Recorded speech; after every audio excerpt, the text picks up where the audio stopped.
शुभ दुपार सर्वांना आणि श्रावण महिन्यातल्या दुसऱ्या सोमवारच्या पण शुभेच्छा. तर आज आहे बघा सोमवार. सोमवारी म्हणलं चला जरा उशिराने स्वयंपाक करावा, कारण मिस्टरांचा वगैरे दोघा तिघांचा चौघांचा आमच्यात असा सोमवार आहे. पण इकडं उकाडा पण भरपूर सुटलाय बघा. इतकं गरम होतं की बस चला म्हणलं स्वयंपाक करून घ्यावा. जरी उकडत जरी असलं तरी स्वयंपाक करावाच लागतो. मग बघा मी म्हणलं आता स्वयंपाकामध्ये बघा मी असं करून घेतलं बघा. ही करून घेतली शेंगा भाजी, कारण आवडती मुलांना मिस्टरांना वगैरे अशी छान शेंगा भाजी केली जरा.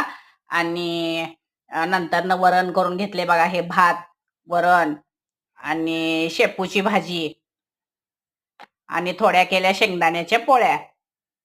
हे बघा असे. आणि दूध. शेंगदाण्याच्या पोळ्या म्हणजे गोड काय तर लागते ना उपवास सोडायला, म्हणून शेंगदाण्याच्या पोळ्या, दूध, शेंगा भाजी, वरण भात, शेपूची भाजी, मुळा वगैरे द्यायचा. तर असा आहे बघा सोमवार सोडाचा बेत. या तुम्ही पण चॅनलला सबस्क्राईब करा.